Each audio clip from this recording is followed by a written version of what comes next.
ಪ್ರಿಯ ವೀಕ್ಷಕರೇ ನಮಸ್ಕಾರ. ನಾ ಕಂಡ ಅದ್ಭುತವಾದ ಮುಖ್ಯಮಂತ್ರಿಗಳಲ್ಲಿ ನಮ್ಮ ಕರ್ನಾಟಕದ ಇವಾಗಿನ ಮುಖ್ಯಮಂತ್ರಿಗಳು ಸಿದ್ದರಾಮಯ್ಯನವರು ಕೂಡ ಒಬ್ಬರು.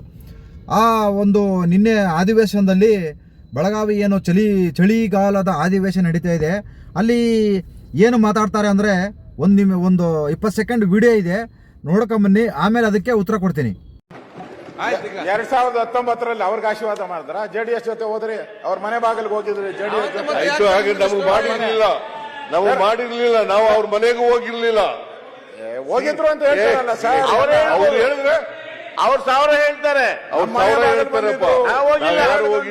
ನೋಡಿ, ದೇವೇಗೌಡರ ಮೇಲೆ ಕೈ ಕೊಟ್ಕೊಂಡು ಕೂತ್ಕೊಂಡಿರೋದು ಸಿದ್ದರಾಮಯ್ಯನವರೇ, ದೇವೇಗೌಡರಲ್ಲ. ದೇವೇಗೌಡರ ಮನೆಗೆ ಹೋಗಿ ಸಿದ್ದರಾಮಯ್ಯನವರು. ನೋಡಿದ್ರಲ್ಲ ಯಾವ ರೀತಿ ಮಾತಾಡಿದ್ದಾರೆ.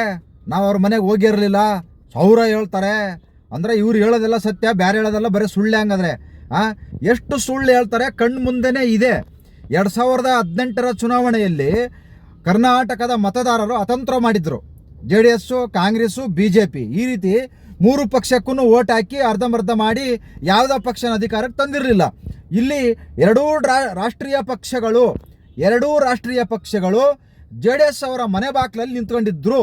ಬರೀ ಕಾಂಗ್ರೆಸ್ನವ್ರು ಒಂದೇ ಅಲ್ಲ, ಇಲ್ಲಿ BJP ಅವರು ನಿಂತ್ಕೊಂಡಿದ್ರು, ಕಾಂಗ್ರೆಸ್ನವರು ನಿಂತ್ಕೊಂಡಿದ್ರು. BJP ಅವರು ಅಂದರೆ ಜಾಸ್ತಿ ಸೀಟ್ ಬಂದಿದ್ದಕ್ಕೆ ಅವರಿನ್ನ ಯೋಚನೆ ಮಾಡ್ತಾಯಿದ್ರು, ನಾವು ಹೋಗೋದು ಬೇಡ ಅಂತಂದೇಳಿ.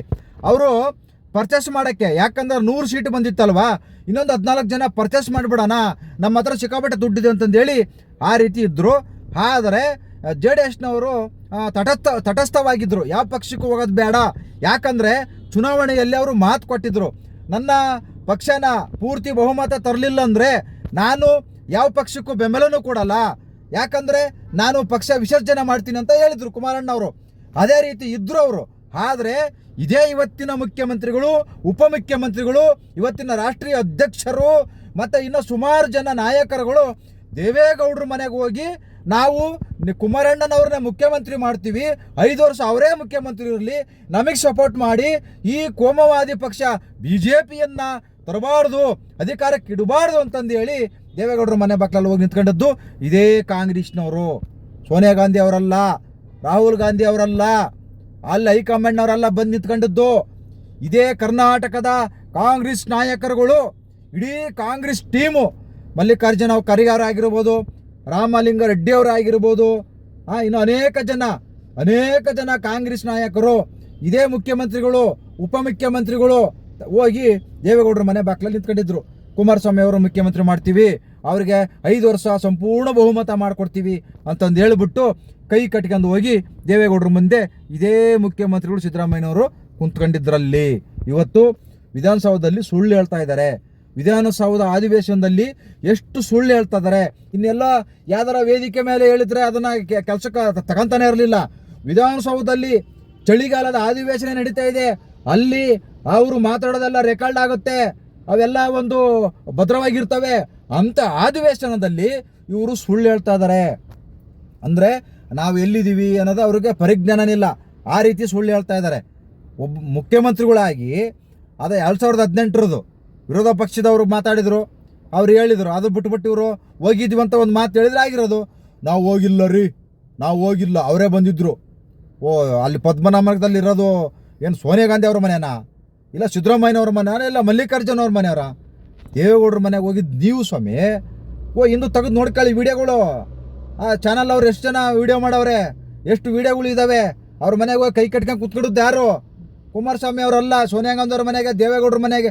ದೇವೇಗೌಡರು ಕುಮಾರಸ್ವಾಮಿ ಅವರಲ್ಲ, ಸೋನಿಯಾ ಗಾಂಧಿ ಅವ್ರ ಮನೆಗೆ ಬಂದಿದ್ದು. ನಮ್ಮ ಮಗನಿಗೆ ಮುಖ್ಯಮಂತ್ರಿ ಸ್ಥಾನ ಕೊಡಿ ಅಂತಂದು ಹೇಳಿ ನೀವು ಬಂದಿದ್ದು. ಮುಖ್ಯಮಂತ್ರಿ ಸ್ಥಾನ ನಾವು ಕುಮಾರಸ್ವಾಮಿಗೇ ಕೊಡ್ತೀವಿ ಅಂತಂದು ಹೇಳಿ ಆಮೇಲೆ 5 ವರ್ಷ ಮಾಡ್ತೀವಂದ್ರಿ. 5 ವರ್ಷ ಅಲ್ಲ, ಆದ್ರೆ 5ರಲ್ಲಿ ಅರ್ಧನೂ ಮಾಡಲಿಲ್ಲ. ಕಾಲು ಭಾಗಕ್ಕೆ ನಿಲ್ಲಿಸಿಬಿಟ್ರೆ ಕಾಲು ಭಾಗಕ್ಕೇ ಯಡಿಯೂರಪ್ಪನವರು, ಸಿದ್ದರಾಮಯ್ಯನವರು ಸೇರ್ಕೊಂಡು ನೀವೇ ನಿಮ್ಮ ಪಕ್ಷನ ಅದನ್ನು ಸಮ್ಮಿಶ್ರ ಸರ್ಕಾರನ ಹೊಡೆದಾಕಿದ್ರತೆಗೆ 18 ಜನನ ಕಳಿಸಿದ್ರಿ ಬಾಂಬೆಗೆ. ಅಲ್ಲಿ ಹೋಗ್ರಪ್ಪ, ನೀವು ಅಲ್ಲಿ ಎಂಜಾಯ್ ಮಾಡ್ಕೊಂಬನ್ನಿ ಅಂತಂದೇಳಿ 18 ಜನನ. 18 ಜನ ಬಂದು BJPಗೆ ಯಡಿಯೂರಪ್ಪನ ಸೇರ್ಕೊಂಡು ಎಲ್ಲ BJPನೇ ಕೂಳ್ಗಡಿಸಿ ಇಟ್ಟುಬಿಟ್ರು. ಇವಾಗ ಕರ್ನಾಟಕದ ರಾಜಕೀಯ ಪರಿಸ್ಥಿತಿ ಹಿಂಗಿದೆ. ಸುಳ್ಳಿನೇ ಸರಮಾಲೆಗಳನ್ನು ಜನಗಳ ಹತ್ರ, ಸುಳ್ಳುಗಳನ್ನು ಸತ್ಯ ಅಂತ ಹೇಳಿ ಜನಗಳಿಗೆ ತುಂಬುತ್ತಾ ಇದ್ದಾರೆ.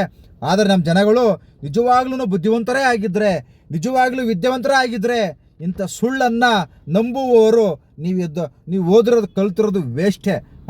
ಇಂಥ ಸುಳ್ಳು ನಂಬ್ತೀರಾ? ಇದು ಸತ್ಯ ಅಲ್ವಾ ಇದು? ಅವರೇ ತಾನೇ ಹೋಗಿದ್ದು, ಬೇರೆ ವಿಚಾರ ಬೇಕಾಗಿಲ್ಲ ರೀ. ಇವರು ವಿಧಾನಸೌಧದಲ್ಲಿ ಅದು ಹೇಳ್ತಾ ಇರೋದು, ವಿಧಾನಸೌಧ ಅಧಿವೇಶನದಲ್ಲಿ ಹೇಳ್ತಾ ಇರೋದು ನಾವು ಹೋಗಿಲ್ಲ, ಅವ್ರು ಹೇಳ್ತಾರೆ. ಏನು ಹೇಳಾರಪ್ಪ ಅವರು JDSನವರು? ಅವ್ರ ಮನೆ ಬಾಗಿಲಿಗೆ ಬಂದಿದ್ರು ಅಂತ ಹೇಳಿದ್ದಾರೆ. ಮುಗ್ದೋಗಿರೋ ಗಾಯ ಕರ್ಕೊಂಡು ಮುಗ್ದೋಗಿರೋದನ್ನ ತಿರ್ಗಾ ಅದನ್ನು ಯಾಕೆ ಅದನ್ನ ನೆನಪು ಮಾಡ್ಕೋಬೇಕಾಗಿತ್ತು? 2018ರಲ್ಲಿ ಮುಗ್ದೋಗಿರೋ ಕತೆ, ಅವಾಗ ಆಗಿರೋ ಕತೆ ಈಗ ನೆನೆಸ್ಕೊಂಡು ಇವಾಗ ಏನಾಗಬೇಕು, ಇವಾಗ ಏನು ಕಾರ್ಯಕ್ರಮಗಳಾಗಬೇಕು ಅದನ್ನು ಮಾಡೋದು ಬಿಟ್ಬಿಟ್ಟು ನೀವು ಅವಾಗ ನಾನು ಹೋಗಿರಲಿಲ್ಲ ಅವ್ರು ಹೋಗಿರಲಿಲ್ಲ ಅಂತಂದು ಹೇಳಿ ಆ ಅಧಿವೇಶನನ ಸುಮ್ಮನೆ ಸಮಯ ವ್ಯರ್ಥ ಮಾಡ್ತಾ ಇದ್ದೀರಾ. ಸಾರ್ವಜನಿಕರ ದುಡ್ಡನ್ನು ವೇಸ್ಟ್ ಮಾಡ್ತಾ ಇದ್ದೀರಾ. ಇದನ್ನು ಕೇಳೋರಿಲ್ಲ, ಹೇಳೋರಿಲ್ಲ. ನಿಮ್ಮದೇ ಆರ್ಭಟ, ನಿಮ್ಮದೇ ಸರ್ಕಾರ, ನಿಮ್ಮದೇ ರಾಜ್ಯಭಾರ. ಜೈ ಸಿದ್ದರಾಮಯ್ಯನವರೇ, ಜೈ.